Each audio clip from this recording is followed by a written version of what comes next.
महर्षिः कपिलाचार्यः कृतज्ञो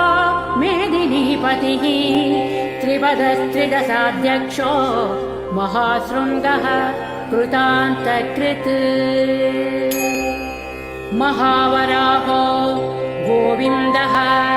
सुषेणः कनकाङ्गदी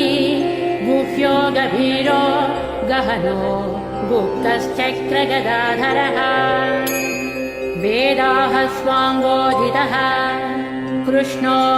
दृढः सङ्कर्षणोच्युतः वरुणो वारुणो वृक्षः पुष्कराक्षो महामनाः भगवान् भगहानन्दी